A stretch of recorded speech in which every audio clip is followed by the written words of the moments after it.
नमस्कार, आप देख रहे हैं खबर 100 में आपके साथ राहुल मौर्य। आइए रुख करते हैं इस वक्त की बड़ी खबरों पर, लेकिन उससे पहले एक नजर हेडलाइंस की ओर।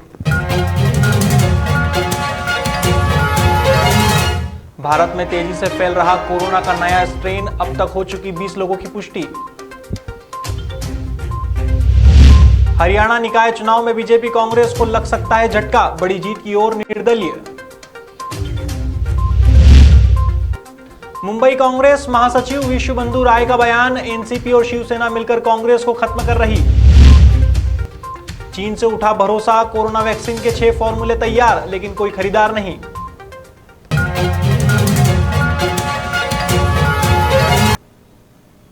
लंबे समय के बाद बीते दिन उज्जैन के बृहस्पति भवन में जन सुनवाई शुरू हुई। बता दें, कोरोना संकट के चलते मार्च माह से जन सुनवाई स्थगित थी, लेकिन अब एक बार फिर जन सुनवाई शुरू हो चुकी है। बृहस्पति भवन में कलेक्टर आशीष सिंह ने 70 से अधिक आवेदकों से उनकी समस्याओं को सुना और उनके निराकरण करने के लिए निर्देश दिए। इस दौरान जन सुनवाई में एडीएम नरेंद्र सूर्यवंशी, अपर कलेक्टर अवि प्रसाद, जिला पंचायत सीईओ अंकित अस्थाना, एसडीएम जगदीश मेहरा सहित विभिन्न विभागीय अधिकारी मौजूद थे। देखिए, आज कोरोना के संक्रमण के दौर के बाद में पहली बार जन सुनवाई आयोजित करी गई है और कई सारे आवेदनकर्ता, कई सारे शिकायतकर्ता यहाँ पर आए हैं। कुछ 2-3 जो शिकायतें प्रमुख रूप से कब्जे से संबंधित थी, कि सूदखोरी से संबंधित थी, कि जिनमें किसी तरीके से लोन लिया गया था और उसका भुगतान भी हो गया था, लेकिन किसी ने चेक ले रखे थे, किसी ने कब्जा कर रखा था। ऐसे 2 मामलों में तत्काल ही चेक वापस कराने की कार्रवाई करवा दी गई है और कब्जा हटाने की कार्रवाई अभी थोड़ी देर में करवा दी जाएगी। इसके अलावा भी कुछ बीमा से संबंधित या दूसरे इस प्रकार की शिकायतें आई हैं। संबंधित विभागों को वहीं पर निर्देशित किया गया उनका जल्दी निराकरण करें और सारी शिकायतों को सीएम हेल्पलाइन में भी हम लोग जो है वो दर्ज करवा रहे हैं, जिससे कि आगे उसका फॉलोअप भी हो पा रहा है। जी हाँ, किसान सम्मान निधि को लेके भी 2-3 किसान थे। उसमें 2-3 प्रकार के मामले थे। किन्हीं की ज़मीनें दूसरे ज़िले में थीं और किस जो है वो बाद में अपात्र हो गए थे। तो जो भी उसका निराकरण बनेगा वो करवाया जाएगा। हाल ही में केंद्रीय मंत्री प्रकाश जावड़ेकर ने मीडिया से बात करते हुए कहा कि देश की नगर निगमों के लिए इंदौर नगर निगम का मॉडल आदर्श है। इंदौर शहर ने स्वच्छता की एक यशोगाथा लिखी है। उन्होंने कहा कि इंदौर कलेक्टर और नगर निगम कमिश्नर से चर्चा हुई है। जैसे जैसे कोरोना का खतरा कम होगा, देश के अन्य शहरों के लिए विशेष वर्कशॉप की जाएगी। मंत्री प्रकाश जावड़ेकर की माने तो इंदौर के मॉडल को समझने के लिए यहाँ एक प्रशिक्षण केंद्र खोलने पर विचार किया जाएगा। एक मिनट। इंदौर शहर देश के स्वच्छता की एक यशोगाथा लिखी है और इंदौर 5-6 साल में जिस तरह से स्वच्छ हुआ है और अब अग्रसर है, इसके लिए आज मैंने कलेक्टर और कमिश्नर दोनों के साथ इसकी पूरी कहानी सुनी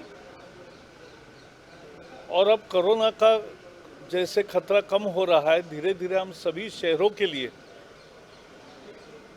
विशेष वर्कशॉप्स करेंगे और इंदौर की जो सफलता है ये दोहराने के लिए सभी नगर निगम को कहेंगे।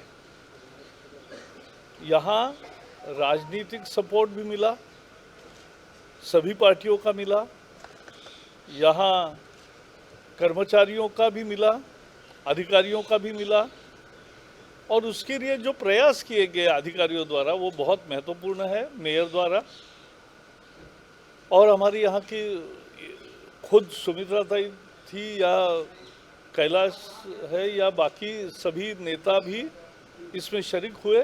तो मुझे पूरा विश्वास है कि ये सक्सेसफुल मॉडल है सभी नगर निगमों के लिए। तो इसके कारण मैं आज आया था, तो इसी निमित्त से मैंने उनसे चर्चा की और आगे भी हमारी चर्चा जारी रहे। इस मॉडल को लागू करेंगे अन्य? हाँ, अन्य नगर निगमों को भी यहाँ से बहुत कुछ सबक लेने जैसा है और निश्चित रूप से एक दूसरे के अनुभव के आदान प्रदान पर ही अपना देश जल्दी स्वच्छ बनेगा। इसी के लिए हम सब मिलके प्रयास करेंगे। ये मेरा नजरिया ये है कि यहाँ अधिकारी बहुत समझदार थे और राजनेता भी अपनी राजनीति छोड़कर, यानी राजनीति का पक्ष के दृष्टि से न देखकर एक शहर के दृष्टि का एक मूड आ गया और सभी पार्टियों ने भी सहयोग किया। सभी मेयर ने खूब अगुवाई की, सभी हमारी सुमित्रा ताई से लेकर कैलाश विजयवर्गीय से लेकर सभी लोगों ने भी उसमें अगुवाई की और खासकर वाल्मीकि समाज के सारे बंधु भगिनी सभी लोगों ने भी बहुत मेहनत की, तो एक माहौल बन गया कोई और माहौल ही आगे चला। यही काम कोई ऐसा सेंटर बनाना चाहेंगे वो कि लोग सीख जरूर सकें? जरूर जरूर आज मैं थोड़ा समय था इसलिए मैंने ये किया, लेकिन मैं आगे भी आऊंगा। इस पर एक दिन विशेष विचार के लिए हम फिर से बैठेंगे। मंगलवार को इंदौर की देपालपुर तहसील अंतर्गत गौतमपुरा के चंदनखेड़ी गांव में राम मंदिर निर्माण को लेकर वाहन रैली निकाली जा रही थी। इसी दौरान कुछ असामाजिक तत्वों ने वाहन रैली पर पथराव कर दिए। इस घटना के बाद से ही पूरे क्षेत्र में तनातनी का माहौल है। हालांकि इस घटना की सूचना मिलते ही प्रशासनिक अमला मौके पर पहुंचा और स्थिति को संभाला। इसके बाद कलेक्टर, एडिशनल एसपी सहित सीएसपी पूरे दल के साथ घटनास्थल पर पहुंचे और उचित कार्रवाई का आश्वासन दिया। बता दें, प्रशासन ने अब तक इस मामले में कुछ असामाजिक तत्वों को गिरफ्तार किया है, जिनसे पूछताछ की जा रही है। वहीं अब देर रात गौतमपुरा टीआई आरसी भास्करे और को सस्पेंड करने के साथ ही एसडीओपी पंकज दीक्षित को भी हटा दिया गया है। बुधवार को चिकित्सा शिक्षा मंत्री विश्वास सारंग ने मीडिया से बात करते हुए बताया कि हमारी सरकार हर स्थिति में जनता को सुविधा देने को तैयार है। वहीं उन्होंने नए साल के जश्न को लेकर कहा कि भोपाल समेत पूरे मध्य प्रदेश के लिए अलग अलग गाइडलाइन बनाई गई है, जिसके चलते कोरोना की गाइडलाइन का पालन करना जरूरी है। साथ ही मनी लॉन्ड्रिंग के मामले को लेकर उन्होंने कहा कि जिसने भ्रष्टाचार किया है वो बचेगा नहीं। इस दौरान उन्होंने विपक्ष पर जमकर निशाना साधा है। अब दिग्विजय सिंह जी जो सवाल उठा रहे हैं उस पर सबको जवाब देने का मुझे नहीं लगता जरूरत है। दिग्विजय सिंह जी को मालूम है कि कांग्रेस में और मध्य प्रदेश में उनकी स्थिति बद से बदतर है, इसलिए आप लोगों का मीडिया का ध्यान आकर्षित करने के लिए वो ऐसे विवादास्पद मुद्दे उठाकर समाज में विघटन पैदा करने की कोशिश करते हैं। लोकतंत्र में जनता के दरबार में सबसे महत्वपूर्ण होता है कि किसी व्यक्ति का एक्सेप्टेंस चुनाव के रिजल्ट से पता लगता है। भोपाल में 3.5 लाख वोटों से वो हारे। कांग्रेस की सरकार गिरी तो कांग्रेस के वो विधायक जो नाराज होकर बेंगलोर गए थे और बाकी स्थानों पर गए थे, उन्होंने कहा था कि इस पूरे असंतोष के पीछे दिग्विजय सिंह जी हैं। इस देश में कभी भी आतंकवादियों को संरक्षण देने की बात आती है तो अग्रसर के रूप में दिग्विजय सिंह जी आगे आते हैं।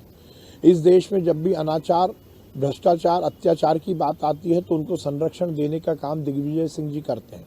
और हम उनकी टिप्पणी पर टिप्पणी करके अपना समय बर्बाद करें, मुझे नहीं लगता ये उचित है।